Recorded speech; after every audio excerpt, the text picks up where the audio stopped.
Assalamualaikum warahmatullahi wabarakatuh. Selamat datang kembali di channel YouTube Ulan Permata. Sebelumnya aku mau ucapin terima kasih buat teman-teman yang udah nonton video aku. Pada video kali ini aku akan membawakan sebuah cerpen karya Asma Nadia yang berjudul Cinta Laki-Laki Biasa. Buat teman-teman yang penasaran gimana video yang udah aku buat, langsung aja kita saksiin videonya. Sebelum lanjut, jangan lupa subscribe, like, komen, dan share ya. Terima kasih, selamat menyaksikan. Menjelang hari H, Nania masih saja sulit mengungkapkan alasan kenapa dia mau menikah dengan lelaki. Baru setelah menengok ke belakang, hari-hari yang dilalui, gadis cantik itu sadar. Keheranan yang terjadi bukan semata-mata miliknya, melainkan menjadi milik banyak orang. Papa dan mama, kakak-kakak, tetangga, dan teman-teman Nania. Mereka ternyata sama herannya. Kenapa? Tanya mereka di hari Nania mengantarkan surat undangan. Saat itu, teman-teman baik Nania sedang duduk di kantin menikmati hari-hari sidang yang baru saja berlalu. Suasana sore di kampus sepi. Berpasang-pasang mata tertuju pada gadis itu. Tiba-tiba saja pipi Nania bersemu merah. Lalu matanya berpijar bagikan lampu neon 15 watt. Hatinya sibuk merangkai kata-kata yang barangkali berterbangan di otak melebihi kapasitas. Mulut Nania terbuka, semua menunggu. Tapi tak ada apapun yang keluar dari sana. Ia hanya menarik nafas, mencoba bicara, dan menyadari dia tak punya kata-kata. Dulu, gadis berwajah Indo itu mengira punya banyak jawaban. Alasan detail dan spesifik. Kenapa bersedia menikah dengan laki-laki itu? Tapi kejadian di kampus adalah kali kedua Nania yang pintar berbicara mendadak gagap. Yang pertama terjadi 3 bulan lalu saat Nania menyampaikan keinginan Rafli untuk mengamar. Arisan keluarga Nania yang dianggap momen yang tepat karena semua berkumpul. Bahkan hingga generasi ketiga. Sebab kakak-kakaknya yang sudah berkeluarga membawa serta buntut mereka. Kamu pasti bercanda. Nania kaget. Tapi melihat senyum yang tersungging di wajah kakak tertua, disusul senyum serupa dari kakak nomor 2, 3, dan terakhir dari papa dan mama, membuat Nania menyimpulkan mereka serius ketika mengira Nania bercanda. Suasana sekonyong-konyong hening. Bahkan keponakan-keponakan Nania yang balita melongo dengan gigi-gigi ompong mereka. Semua menatap Nania. Nania serius, tegasnya sambil menebak-nebak apa lucunya jika Rafli memang melamar. Tidak ada yang lucu, suara papa tegas. Papa hanya tidak mengira Rafli berani melamar anak papa yang paling cantik. Sebab masa depanmu cerah. Sebentar lagi kamu meraih gelar insinyur. Bakatmu yang lain pun luar biasa. Nania sayang, kamu bisa mendapatkan laki-laki manapun yang kamu mau. Nania tersenyum. Sedikit lega karena kalimat papa barusan adalah petanda baik. Perkiraan Nania tidak sepenuhnya benar, sebab setelah itu berpasang-pasang mata kembali menghujaninya, seperti tatapan penuh selidik seisi ruang pengadilan pada tertuduh yang duduk layaknya kesakitan. Tapi Nania tidak serius dengan Rafli kan? Mama mengambil inisiatif bicara, masih seperti biasa dengan nada penuh wibawa. Maksud mama, siapa saja boleh datang melamar siapapun. Tapi jawabannya tidak harus iya toh? Nania terkesima. Kenapa? Sebab kamu gadis papa yang paling cantik. Sebab kamu paling berprestasi dibandingkan kami. Mulai dari ajang busana, sampai lomba bela diri. Kamu juga juara debat Inggris, juara baca puisi seprovinsi. Suaramu bagus. Nania memandangi mereka, orang-orang yang aman dia kasih. Papa, kakak-kakak, dan yang terakhir mama. Takjub dengan rentetan panjang uraian mereka. Atau satu kata, kenapa? Yang barusan Nania lontarkan. Nania cuma mau Rafli. Sahutnya pendek dengan air mata mengambang di kelopak. Hari itu dia tahu, keluarganya bukan sekadar tidak suka, melainkan sangat tidak menyukai Rafli. Ketidaksukaan yang mencapai stadium 4. Parah. Tapi kenapa? Sebab Rafli cuma laki-laki biasa. Dari keluarga biasa, dengan pendidikan biasa, penampilan biasa, dengan pekerjaan dan gaji yang amat sangat biasa. Bergantian tiga saudara tua Nania mencoba membuka matanya. Tak ada yang bisa dilihat dari dia, Nania. Cukup. Dan dia menjadi sangat marah. Tidak pada tempatnya ukuran-ukuran duniawi menjadi parameter kebaikan seseorang menjadi manusia. Di mana iman, di mana tawakal. Hingga begitu mudah menentukan masa depan seseorang dengan melihat pencapaiannya hari ini. Sayangnya, Nania lagi-lagi gagal membuka mulut dan membela Rafli. Barangkali karena Nania memang tidak tahu bagaimana harus membela. Gadis itu tak punya fakta dan data konkret yang bisa membuat Rafli tampak luar biasa. Nania cuma punya idealisme, berdasarkan perasaan yang telah menuntun Nania menapaki hidup hingga umur 20. Dan naluri menerima Rafli. Di sampingnya Nania bahagia. Mereka akhirnya menikah. Tahun pernikahan. Orang-orang masih sering menanyakan hal itu. Masih sering berbisik-bisik di belakang Nania. Apa yang sebenarnya dilihat dari Rafli? Jeleknya, Nania masih belum mampu juga menjelaskan kelebihan-kelebihan Rafli agar tampak di mata mereka. Nania hanya merasakan cinta begitu besar dari Rafli, begitu besar, hingga Nania bisa merasakan hanya dari sentuhan tangan, tatapan mata, atau cara dia meladeni Nania. Hal-hal sederhana yang membuat perempuan itu sangat bahagia. Tidak ada laki-laki yang bisa mencintai sebesar Rafli pada Nania. Nada suara Nania tegas, mantap, tanpa keraguan. Ketiga saudara Nania hanya memandang lekat. Mata mereka melihat tak percaya. Nia, siapapun akan mudah mencintai gadis cantikmu. Kamu adik kami yang tak hanya cantik tapi juga pintar. Betul, kamu adik kami yang cantik, pintar, dan punya kehidupan sukses. Nania merasa lidahnya keluh, hatinya siap memprotes. Dan kali ini dilakukannya, sungguh-sungguh. Mereka tak boleh meremehkan Rafli. Beberapa lama, keempat adik dan kakak itu beradu argumen. Tapi Rafli juga tidak jelek, Kak. Betul, tapi dia juga tidak ganteng, kan? Rafli juga pintar. Tak sepintarmu, Nania. Rafli juga sukses, pekerjaannya lumayan. Hanya lumayan, Nania, bukan sukses. Tidak sepertimu. Seolah tak ada apapun yang bisa meyakinkan kakak-kakaknya bahwa adik mereka beruntung mendapatkan suami seperti Rafli. Lagi-lagi percuma. Lihat hidupmu, Nania. Lalu lihat Rafli. Kamu sukses, mapan. Kamu bahkan tidak perlu lelaki untuk menghidupimu. Teganya kakak-kakak Nania mengatakan itu semua. Padahal adik mereka sudah menikah dan sebentar lagi punya anak. Ketika 5 tahun pernikahan berlalu, ocehan itu tak juga berhenti. Padahal Nania dan Rafli sudah memiliki 2 orang anak, 1 lelaki dan 1 perempuan. Keduanya mengemaskan. Rafli bekerja lebih rajin setelah mereka memiliki anak-anak. Padahal itu tidak terlalu perlu, sebab gaji Nania lebih dari cukup untuk hidup senang. Tak apa, kata lelaki itu ketika Nania memintanya untuk tidak terlalu memforsir. Gaji Nania cukup, maksud Nania jika digabungkan dengan gaji abang. Nania tak bermaksud menyinggung hati lelaki itu. Tetapi, ia tak perlu khawatir, sebab suaminya yang berjiwa besar itu selalu menangkapnya hanya maksud baik dari Nania. Baiknya Nania tabungkan saja, untuk jaga-jaga, ya. Lalu dia mengelus pipi Nania dan mendaratkan kecupan lembut. Saat itu sesuatu seperti kejutan listrik menyentakkan otak dan membuat Nania menjadi cerah. Inilah hidup yang diimpikan banyak orang. Bahagia.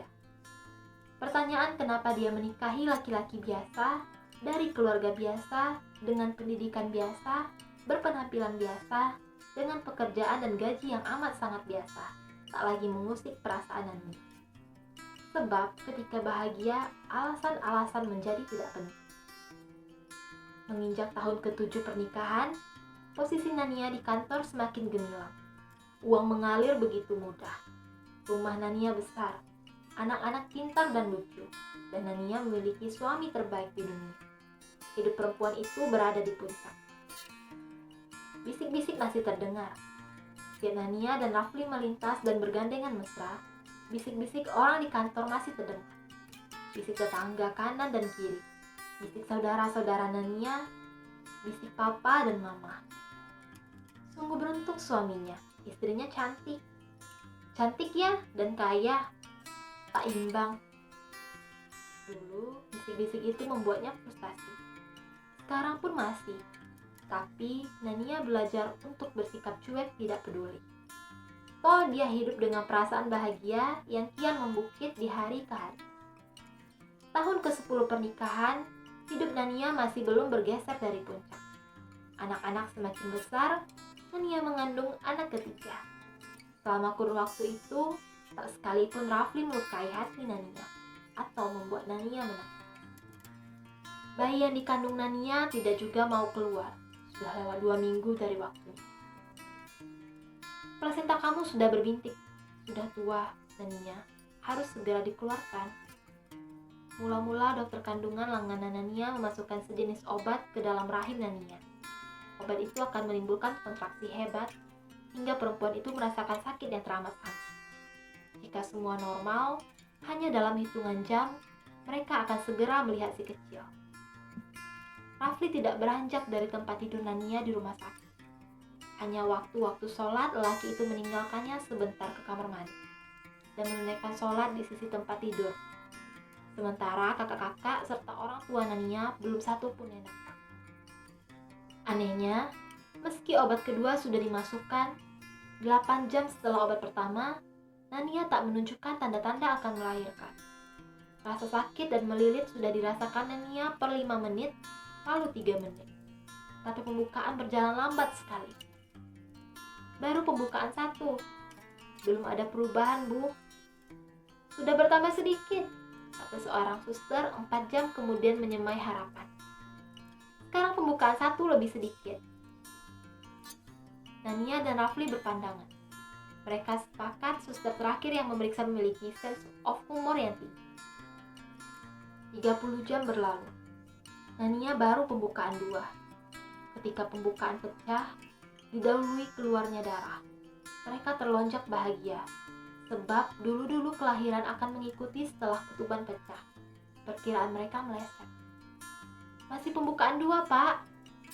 Rafli tercengang, cemas. Nania tak bisa menghibur karena rasa sakit yang sudah tak sanggup lagi ditanggungnya. Kondisi perempuan itu makin payah. Sejak pagi tak sesuap nasi pun bisa ditelannya. Bang, Rafli termangu. Iba hatinya melihat sang istri memperjuangkan 2 kehidupan. Dokter, kita operasi Mia. Bayinya mungkin terlilit tali pusar. Mungkin? Rafli dan Nania berpandangan. Kenapa tidak dari tadi kalau begitu?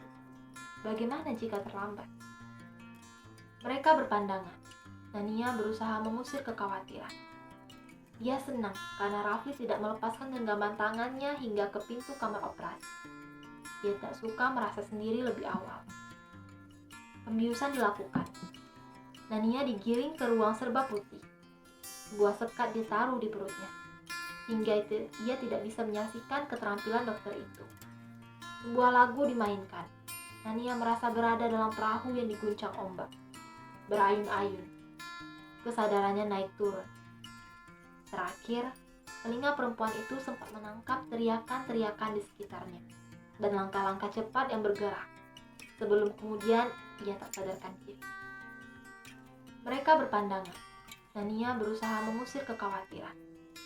Ia senang karena Rafli tidak melepaskan genggaman tangannya hingga ke pintu kamar operasi. Ia tak suka merasa sendiri lebih awal. Pembiusan dilakukan.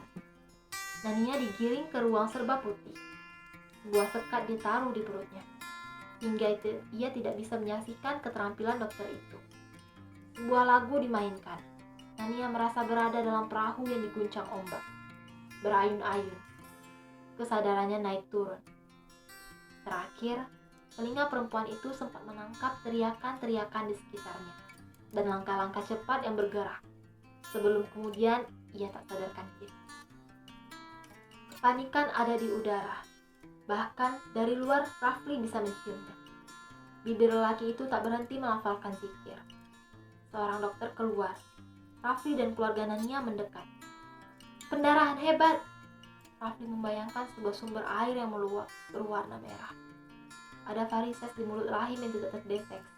Dan entah bagaimana pecah. Bayi mereka selamat. Tapi Nania dalam kondisi kritis. Mama Nania yang baru tiba menangis. Papa termangu lama sekali. Saudara-saudara Nania menyimpan isak sambil menenangkan orang tua mereka. Rafli seperti berada dalam atmosfer yang berbeda. Lelaki itu tercengung beberapa saat. Ada rasa cemas yang mengalir di pembuluh-pembuluh darahnya dan tak bisa dihentikan.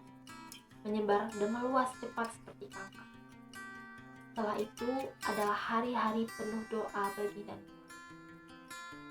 Sudah seminggu lebih Nania koma. Selama itu Rafli bolak-balik dari kediamannya ke rumah sakit. Ia harus membagi perhatiannya bagi Nania dan juga anak-anak, terutama anggota keluarganya yang baru, si kecil. Bayi itu sungguh menakjubkan. Fisiknya sangat kuat, juga daya hisap. Tidak sampai 4 hari, mereka sudah boleh membawanya pulang. Mama, Papa, dan ketiga saudara Nania terkadang ikut menunggui Nania di rumah sakit. Sekali mereka datang ke rumah dan melihat perkembangan si kecil.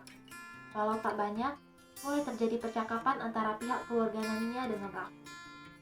Laki itu sungguh luar biasa. Ia nyaris tak pernah meninggalkan rumah sakit kecuali untuk melihat anak-anak di rumah.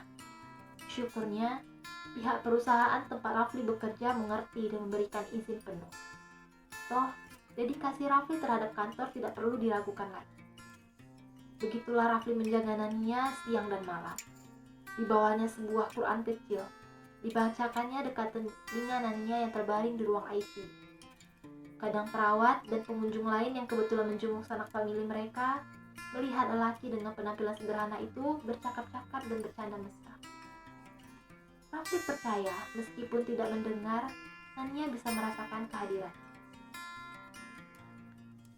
Nania, bangun, Cinta. Kata-kata itu dibisikannya berulang-ulang sambil mencium tangan, pipi, dan kening istrinya yang cantik.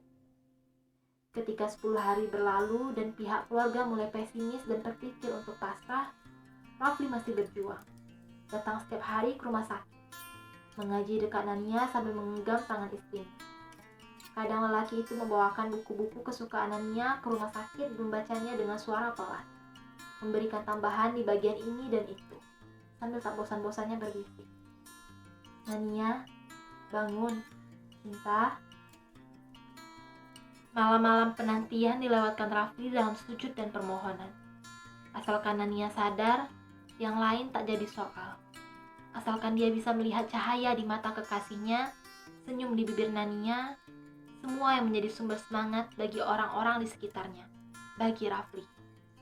Rumah mereka tak sama tanpa kehadiran Nania. Anak-anak merindukan ibunya. Di luar itu, Rafli tak mempedulikan yang lain. Tidak wajahnya yang lama tak bercukur atau badannya yang semakin kurus akibat sering lupa makan. Ia ingin melihat Nania lagi, dan semua antusias perempuan itu di mata, gerak bibir, kernitan kening, serta gerak-gerakan kecil lainnya di wajahnya yang cantik. Nania sudah tidur terlalu lama. Pada hari ke-37, doa Rafli terjawab. Nania sadar dan wajah penat Rafli adalah yang pertama ditangkapnya. Seakan telah begitu lama, Rafli menangis, menggenggam tangan Nania dan mendekapnya ke dadanya, mengucapkan syukur berulang-ulang dengan air mata yang meleleh. Asalkan Nania sadar, semua tak penting lagi. Rafli membuktikan kata-kata yang diucapkannya beratus kali dalam doa. Lelaki biasa itu tak pernah lelah merawat Nania selama 11 tahun terakhir. Memandikan dan menyuapi Nania, lalu mengantarkan anak-anak ke sekolah satu persatu. Setiap sore setelah pulang kantor, lelaki itu cepat-cepat menuju rumah dan menggendong Nania ke teras. Melihat senja datang sambil memangku Nania seperti remaja belasan tahun yang sedang jatuh cinta. Ketika malam, Rafli menandani Nania agar cantik sebelum tidur. Membersihkan wajah pucat perempuan cantik itu, memakaikannya gaun tidur, Ia ingin Nania selalu merasa cantik, meski seringkali Nania mengatakan itu tak perlu. Bagaimana ia bisa merasa cantik dalam keadaan lumpuh? Tapi Rafli dengan upayanya yang terus-menerus dan tak kenal lelah selalu meyakinkan Nania, membuatnya pelan-pelan percaya bahwa dialah perempuan paling cantik dan sempurna di dunia, setidaknya di mata Rafli. Setiap hari Minggu, Rafli mengajak mereka sekeluarga jalan-jalan keluar. Selama itu pula dia selalu menyertakan Nania.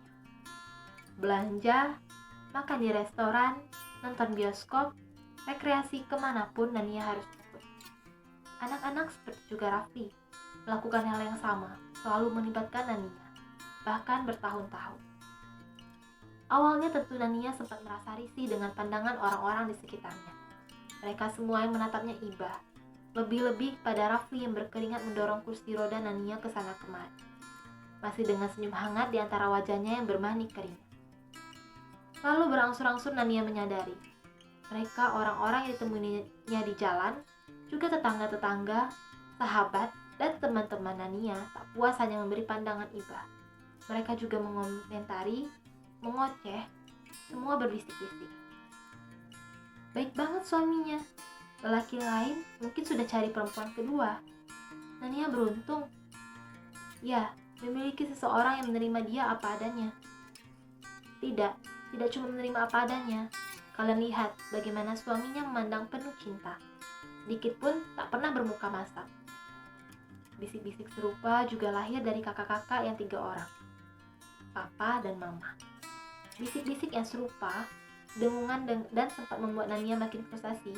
Merasa tak berani. Tapi dia salah, sangat salah.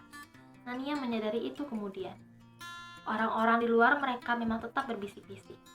Barangkali selamanya akan selalu begitu. Hanya saja, bukankah bisik-bisik itu kini berbeda bunyi? Dari teras, Nania menyaksikan anak-anaknya bermain basket bersama ayah mereka. Sekali perempuan itu ikut tergelak melihat kocak permainan. Ya, 22 tahun pernikahan, Nania menghitung-hitung semua. Anak-anak yang beranjak dewasa, rumah besar yang mereka tempati, kehidupan yang lebih dari yang bisa dia syukuri, meski tubuhnya tak berfungsi sempurna. Meski kecantikannya tak lagi sama karena usia. Meski karir telah direbut takdir dari tangannya. Waktu telah membuktikan segalanya. Cinta luar biasa dari laki-laki biasa yang tak pernah berubah untuk Nania. Itulah tadi cerpen dari Asma Nadia yang berjudul Cinta Laki-Laki Biasa. Terima kasih buat teman-teman yang udah menyaksikan.